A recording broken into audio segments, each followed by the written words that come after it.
गर्ग जी के मतानुसार भक्ति, कथा आदि में अनुराग है। भावार्थ: कथा वह है जिसे कहा जाए, अर्थात वचन, वाणी इत्यादि। यह कथा शुभ एवं सत्यवाणी भी हो सकती है तथा अशुभ एवं असत्य भी। आजकल कथा को विशेष अर्थ में लिया जाता है, अर्थात भगवान के चरित्रों तथा लीलाओं के कहने को कथा कहा जाता है। यह तो हुई किसी शब्द के प्रचलित अर्थ में प्रयोग की बात। अन्यथा यदि व्यापक अर्थ में लिया जाए तो कथा के विशाल भाव अर्थ हैं। यहाँ भी पूजा की तरह ही कथा के साथ आदि शब्द का प्रयोग का विशेष महत्व है।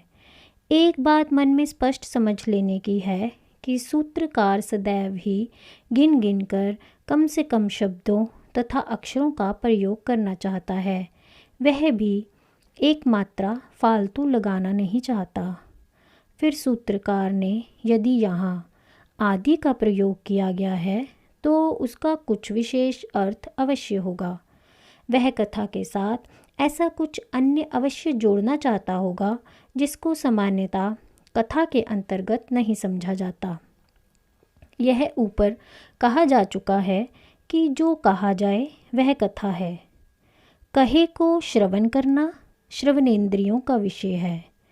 भक्त सदैव ही अपने कानों से सत्य, मधुर, कोमल तथा सुसंस्कृत वाणी का ही श्रवण करना चाहता है।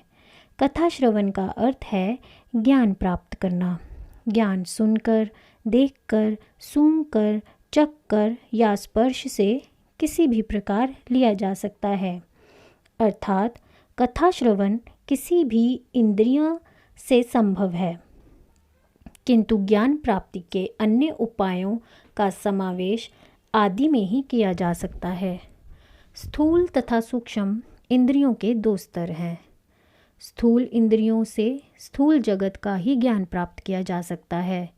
उससे बाह्य कथा आदि को ही सुना जा सकता है। इंद्रियों की क्रियाशीलता के साथ मानसिक लक्ष्य का भी उसी दिशा में होना आवश्यक है। अन्यथा कथा सुनते हुए भी लक्ष्य नहीं होने से कुछ सुनाई नहीं पड़ता। भक्त यही तो करता है। वह या तो सत्य, मधुर को सुनना चाहता है या भगवत गुणगान को। बाकी सभी विषयों से जिनको वह सुनना नहीं चाहता अपना लक्ष्य हटा लेता है। जगत समझता है कि वह सुन रहा है, किंतु उसके कानों से टकराकर आवाज़ वापस लौट आती है। भक्त अपने अंतर के आनंद को बनाए रखता है। बाहर की वही कथा सुनता है जो उसके आंतरिक आनंद के अनुकूल हो, विघ्न रूप ना हो। यही उसके साधना पद्धति होती है। फिर कुछ कथाएं ऐसी भी सुनने में आती हैं जिनमें भक्त को कोई रुचि भी नहीं होती तथा जिधर लक्ष्य भी अनायास चला जाता है तो वह उसके अंतर मन से जा टकराती हैं। तब भक्त उन्हें मन से ग्रहण करने से अस्वीकार कर देता है तथा उसका मन उस कथा से अप्रभावित बना रहता है। यही भक्त की परीक्षा का समय होता है। अभक्त व्यक्ति ऐसी दशा में विभक्त हो जाता है, किंतु भक्त हर अवस्था में भक्त ही बना रहता है। अब रही बात सूक्ष्म इंद्रियों की। स्थूल इंद्रियों की पृष्ठभूमि में भी सूक्ष्म इंद्रियों की कार्यशीलता ही होती है, किंतु तब सूक्ष्म का स्थूलता से संयोग होता है। इस संयोग के बिना न तो स्थूल इंद्रियां ही कुछ कर पाने की स्थिति में होती हैं तथा न ही सूक्ष्म इंद्रियां ही जगत के किसी ज्ञान को प्राप्त कर पाती हैं। जब तक स्थूल सूक्ष्म का संयोग बना रहता है, बाहर की कथाओं का ज्ञान अंतर्मन में प्रवेश पाता रहता है, किंतु जब यह संयोग टूट जाता है, स्थूल इंद्रियां बाहर ही निर्जीववत रह जाती हैं तथा सूक्ष्म इंद्रियां अपने ही बल पर अंतर्मुखी हो जाती हैं, तो अंदर की कथाएं आरंभ हो जाती हैं। पूजा की ही भांति कथा के बाह्य तथा आंतरिक दो स्तर हैं। बाह्यमुखी स्थूल इंद्रियों से बाह्य कथा श्रवण ही संभव है। आंतरिक कथा के फिर दो स्तर हैं। प्रथम, सूक्ष्म इंद्रियों का स्थूल इंद्रियों के साथ संयोग का वियोग कर अंतर कथा श्रवण का प्रयत्न, तथा दूसरा, अंतर कथा का स्वयमेव अनायास ही आरंभ हो जाना। इस अंतर कथा श्रवण को योग ग्रंथों में अंतर्नाद श्रवण कहा है तथा इससे साधना की सर्व उत्कृष्ट अवस्था माना है। यह साधन बाह्य कथा श्रवण से ही आरंभ होता है। जितना अधिक कथा श्रवण में अनुराग होगा, उतना ही शीघ्र भक्त की आध्यात्मिक उन्नति होगी।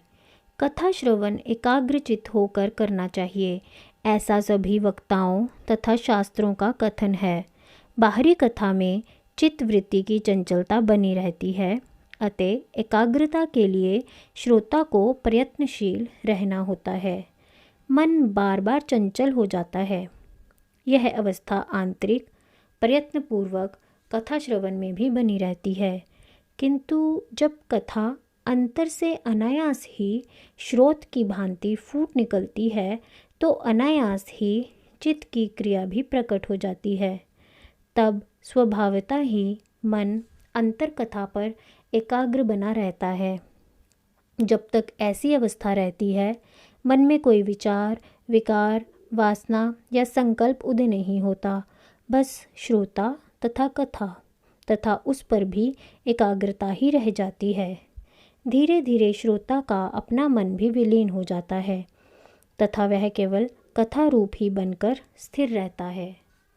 कथा में श्रोता तथा कथा दो पक्ष होते हैं। एक के भी अभाव में दूसरा निरर्थक बन जाता है। यदि श्रोता ही ना हो तो कथा का क्या अर्थ, और यदि कथा ही ना हो तो श्रोता क्या श्रवण करे। यह अवस्था कथा श्रवण काल तक बनी रहती है।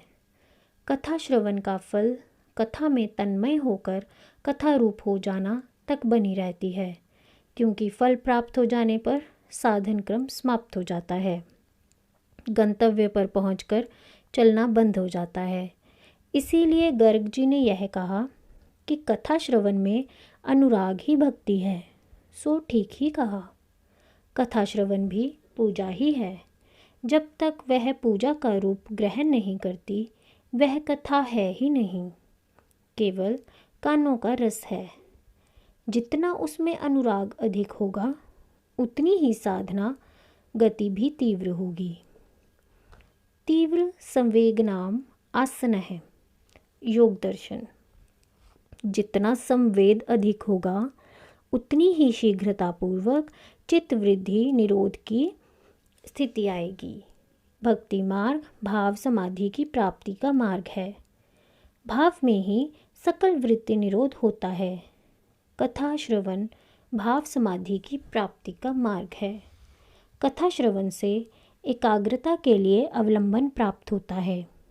कथा श्रवण से प्रभु की एक झलक पा जाने का मार्ग प्रशस्त होता है तथा कथा श्रवण से अंतरपाप राशि जलती चली जाती है तथा मन में प्रभु की एक ऐसी आंधी उठती है जिसका आधार प्रत्यक्ष अनुभवगम्य प्रभु स्वयं होते हैं।